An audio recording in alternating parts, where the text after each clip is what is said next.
Yo, what's going on, Headliner Nation? We've got some breaking news in the world of NFL football. Kyle here from the Fantasy Headliners to bring you a little bit of a breakdown on the breaking news and something that really has been in the works for a couple of years now.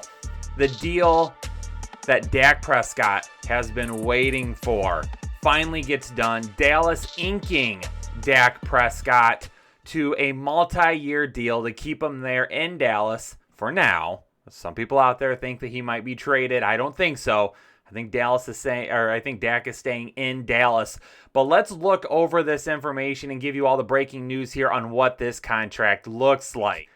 Dak Prescott inking a 4-year deal worth $160 million. Dak gets paid a record $126 million of that money will be guaranteed. And over the first 3 years of the contract, the deal is going to be worth $42 million per year. That's what that ballpark was. That's what we kept hearing, is that if Dak was going to get a deal done, Dallas was going to have to give him upwards of $40 million a year, and he gets that in the first 3 years per year.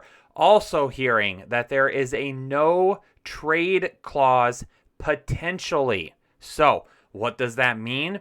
For some of you that think that Dak Prescott could be signed and traded, obviously if he signs that deal, he's probably not going to be traded. But who knows? Maybe the thought is that, the thought is that we'll get him. Maybe he's agreed to a trade or something like that. I personally don't think that. There's a lot of people that do think that. I don't think that. And it sounds like there is potentially a no trade clause within this deal. Now, Dak Prescott's 2020 season was cut short. And man, I felt awful for the guy. He was playing out 2020 on that franchise tag. He wanted to get paid, goes down with that serious ankle injury, misses the rest of the season. And at that point, you got to think to yourself, does he end up getting paid? And he ends up getting the contract anyway. Good for him. Let's take a quick peek at those 2020 stats before we talk a little bit more about what this means for the team. But those 2020 stats, in 5 games, he threw for an insane 1,856 yards, 9 touchdowns, 4 interceptions, and during that time had a career high 68% completion percentage. So he was slinging it, and he was slinging it an awful lot. How much was he throwing the ball around? Well, just think of what those numbers come out to for a pace of 16 games. Over 16 games, that would have been 5,939 yards. Holy crap. Dak Prescott was lighting up fantasy football rosters last year, and he was lighting up the scoreboard there in Dallas. Now, is he going to throw for 6,000 yards in 2021? Probably not. We're not coming close to 6,000 yards, but it's hard to see a team in Dallas where they are not still having to throw it quite a bit unless they make some very big changes to that defense or they get some guys to step up in 2021. So speaking of fantasy football, where has this guy finished the last several years? Dak Prescott has been a crush of mine for a while. He was a must-have quarterback for me going into 2018 and 2019, and I got laughed at over and over and over. Well, since 2016, he has finished as the quarterback 6, the quarterback 11, the quarterback 10, and then the quarterback 2. Dak Prescott is putting up the numbers. The thoughts, and I don't understand the people that say Dak Prescott can't win a championship. I don't see some of the things on the field that other people see. We'll talk about that more in just a second. But getting back to fantasy football here real quick, in 2020, on a point-per-game basis, if he would have played all year long, potentially, he would have been the quarterback 1. If you look at the points per game for quarterbacks in 2020, Dak Prescott had the highest point per game of any quarterback in the league. Now, let's talk about fantasy football for a second before we get back to real-life football. And fantasy football, having Dak Prescott is huge for multiple people. Who is it most important for? Number 1, it's Ezekiel Elliott. Because now you can't bite on the run game just as hard as some people were last year. Let's get that offensive line healthy. Let's retool it a little bit, bring in some guys, whether it be free agency, through the draft. Let's get that offensive line back to where it used to be. Protect for Zeke, protect for Dak, and having Dak back under center is going to help a lot to keep opposing defenses honest. And again, as I mentioned, that defense for Dallas, they're going to have to step up. They're going to have to shut it down a little bit more often. They're going to have to get better. Missing Byron Jones last year was big for that team. He was a commander on the middle of that defense, and he was sorely missed last season. They're going to have to make some moves this offseason to get that defense back to where it needs to be. Until I see that, Dak Prescott is going to be at least a quarterback 10 again. Or within the top 10, excuse me. He's going to be a top 10 quarterback again. Now, there's some really good quarterbacks, obviously, this year. It's going to be a very deep position, I believe. But Dak Prescott, coming off that ankle, there might be a lot of people who recency bias just didn't see him finish 2020 coming off the ankle. We have some other guys in front of him that maybe are a little bit more exciting. Dak Prescott could end up getting a pretty decent ADP come draft day.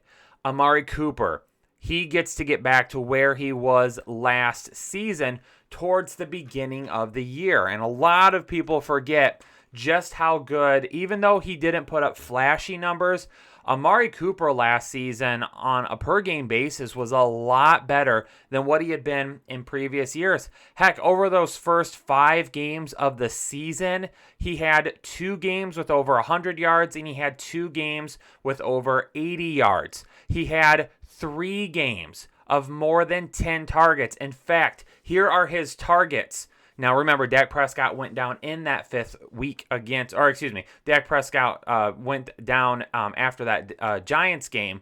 But anyway, because he did play in 5 games, 14 targets week 1, 9, 12, and 16. Over the first 4 weeks of the season, his receptions, 10, 6, 9, and 12. I mean, to begin the season, Cooper was just seeing target after target after target. It was absolutely 100% clear that he was Dak Prescott's number 1 target. Knowing that Dak Prescott is back now has got me excited again for some more Amari Cooper. Not only is it great for Amari Cooper, always Amari, it's great for CeeDee Lamb. CeeDee Lamb was really that number 2 target during that time as well. One thing that kind of happened last year was, CeeDee Lamb kind of stepped up. Michael Gallup, kind of fell back just a little bit. It could happen this year where CeeDee Lamb really cements himself as the number 2 target on that team.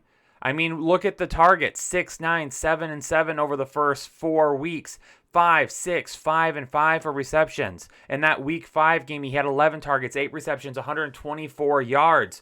It wasn't until later on in the season, those big plays started to disappear as the season went on, and when Andy Dalton stepped in and became the quarterback. Now, Andy Dalton ended up doing a decent job. I mean, he kept some guys at least fantasy viable for a while, but they didn't have that upside that we had hoped for. So obviously this helps Zeke 100%. It helps Amari Cooper 100%. It helps CeeDee Lamb 100%. Michael Gallup, maybe he gets back to some of those big plays that we saw. He's still going to be kind of big play dependent. He's going to be a guy that's really going to be boom or bust for me still. But there's going to be some games where he really does boom next year. Not only that, but Dalton Schultz, the tight ends last year. For Dallas to begin the season, Dak was looking their way. Part of the reason Michael Gallup was so-so to start the season is that the tight ends were getting a little bit more look. That could end up happening again this year. Dak Prescott in Dallas is good for everybody. Now, there's probably going to be some Dallas fans. All right, calm down. All right. There's going to be some Dallas fans that probably don't like this. They're going to be like, oh, it's too much money. He's just not the quarterback that everyone thinks he is. He can't lead us to a Super Bowl. Listen. Dak Prescott is one of the better quarterbacks in the league. Does he make some mistakes? Yeah, he makes mistakes like every quarterback in the league, unless you have like a Patrick Mahomes. Oh, I was getting ready to talk fantasy football there for a second. We're not drafting here in the NFL. Back to real NFL here for a second. For the Cowboys, unless you have, like the Green Bay Packers have Aaron Rodgers, the Chiefs have Patrick Mahomes, Tampa Bay has Tom Brady. Unless you have one of those top-tier quarterbacks, all of your quarterbacks are going to have something that is going to make you go, ugh. man, I just really wish we had something a little bit better. Dak has been fabulous during his time there, okay? The guy does a lot of things really, really well. He is able to scan the entire field. He does make really good reads. He moves around in the pocket well. He can use his feet and move around a little bit, pick up some yards on the ground. Heck, they used him inside the 5-yard line quite a bit on some of those option read plays where he would end up scoring touchdowns. So he's a guy that does a lot of things very well. This is a lot of money, obviously.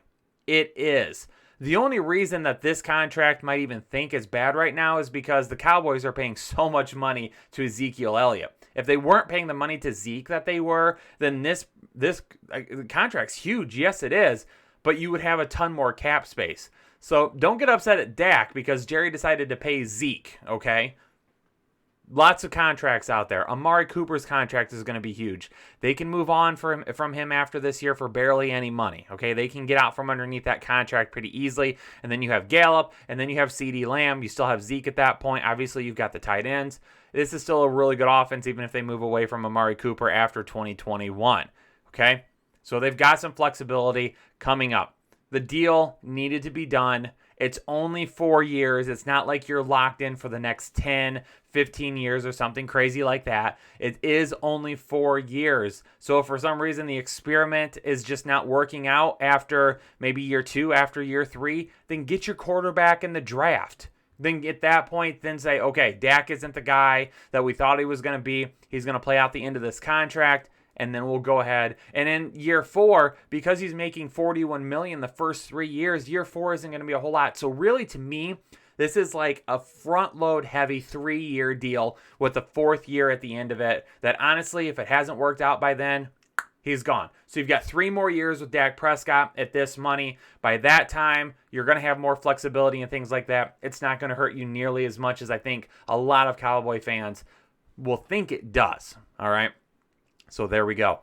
There's the breaking news. Dak Prescott staying in Dallas, gets the 4-year deal, gets record guaranteed money. The guy ends up, even though he got hurt last year, congratulations to him for making that cheddar and getting ready for the 2021 season. This is a great move all around for the Dallas Cowboys. They finally get the deal done. Ladies and gentlemen, before you get out of here, do me a favor, hit that like button on the video. Appreciate everybody doing that. If you're new here to the Fantasy Headliners, subscribe to the channel. And as always, leave a comment down below. What do you think, okay? If you're not a Dallas fan, what do you think in terms of fantasy football, overall, real life, whatever it may be? If you're a Dallas fan, let me know. Do you like it?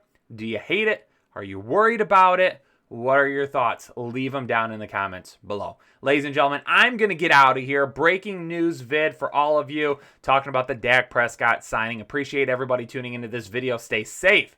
Stay healthy. I'll catch you on the next episode of the Fantasy Headliners.